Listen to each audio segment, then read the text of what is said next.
Or good evening, everybody. We this weekend we've been working on some chores around the house. We've been working on cleaning up our pine trees.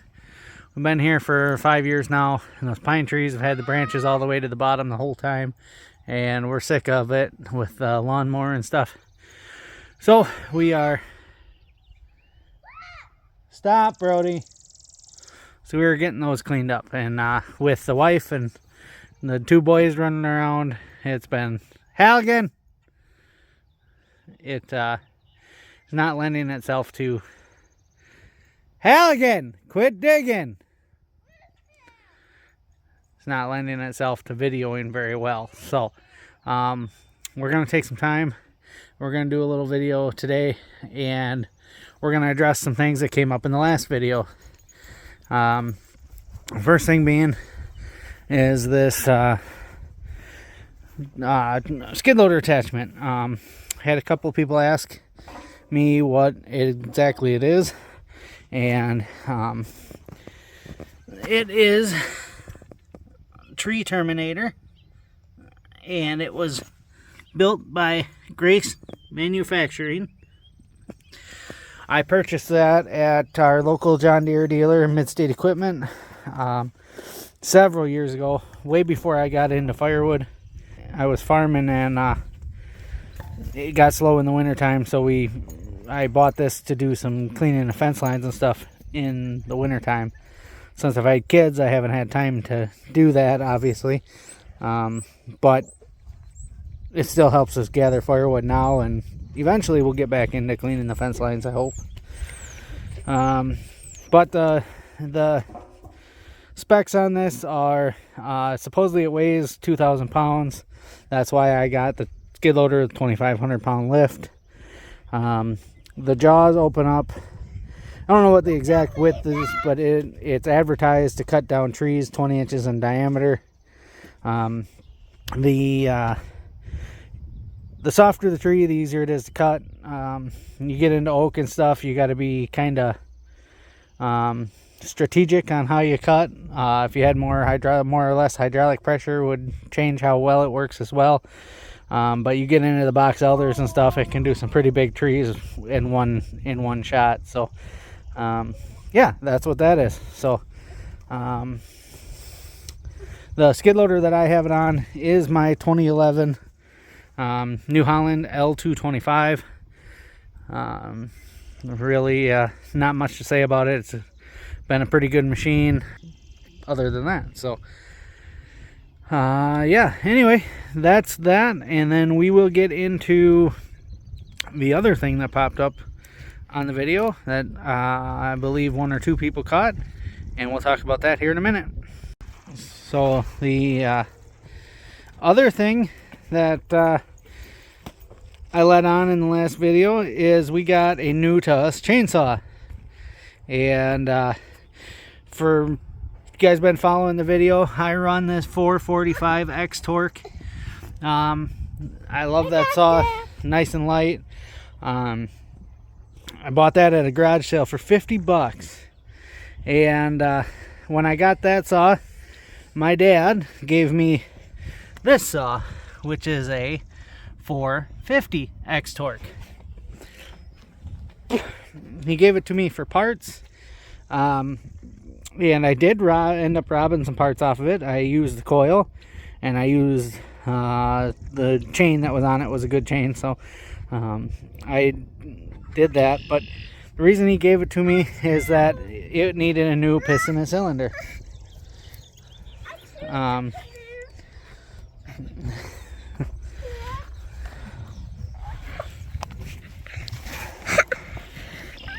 Okay, sit down, put it back on. Sit down. Why? Because you got to put it back on. Okay. So I needed a piston and cylinder, and didn't want to pay for it at the shop. So he just held on to it for many years, and he gave it to me. It was cold, long winter, and I decided I wanted to give it a shot. So I ordered a aftermarket Warhawk piston and cylinder. I believe I got that from H&L Supply. I believe. And then I replaced the coil that I put on it, or that I took off of it, and I stripped it down, and I put that new cylinder piston in it, and then I could get it to run, but I couldn't get it to rev up, and so then I had to go through the carburetor, and ultimately what I needed to do was put the new metering diaphragm in. So after that, then I can get it to rev up a little bit. I ran it, I don't know, I ran a little bit of gas through it. I'm just kind of trying to re-brake it back in. It needs a little bit of a carburetor adjustment yet. And we're going to plan on doing that today. And then we're going to compare the two saws for a little bit. So, yeah, they both have sharp chains. They're not new chains by any means.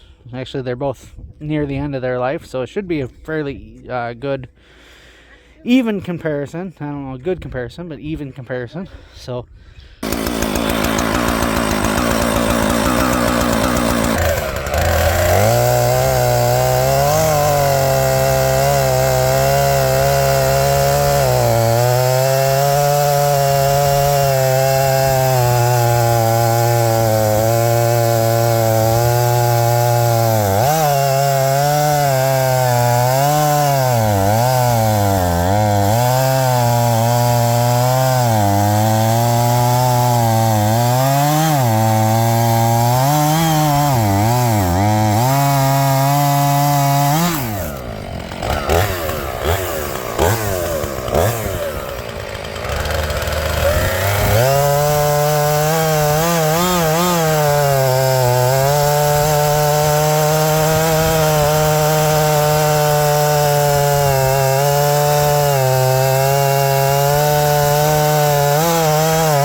I hope you enjoyed Brody being your cameraman.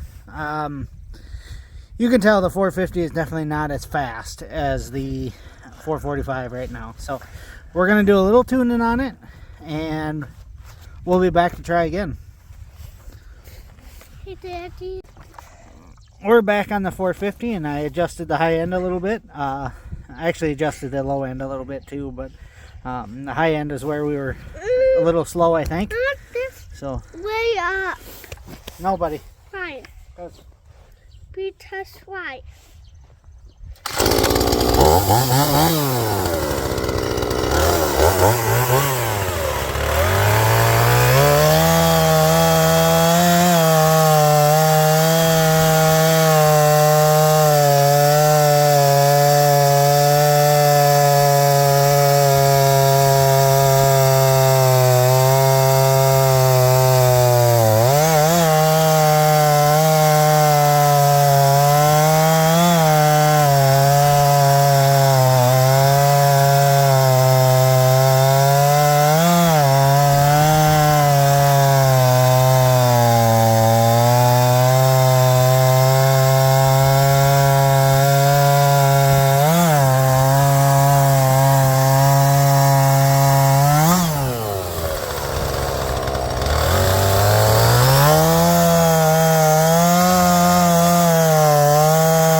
that sounded quite a bit better. Maybe adjust it a little bit more, and then we'll run a time trial between the two of them. Yeah.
Well, that's it for the comparison.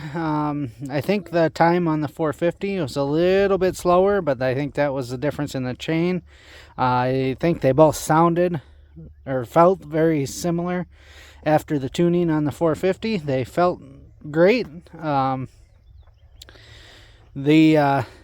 not a saw mechanic. That's why I didn't show any of the rebuild on that saw. I'm just trying to teach myself.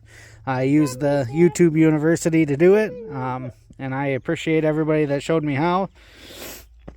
But that's what that's why I didn't show the rebuild of that. But anyway, I hope that answered some of the questions from last video, and especially on that tree shear. If you have any questions on that tree shear, feel free to reach out. Shotlet Family Firewood at shotletfamilyfirewood@gmail.com. Reach out for any questions you have on any of that. We've got a heck of a lot of work to do down here in the wood yard. We're gonna be working all summer on this probably, but we're probably going to trim some more of our pine trees today, and maybe this afternoon when the wife and the kids are tired, I can come out and do some cutting of some rounds again. So we'll see, but thanks for watching. We will see you on the next one.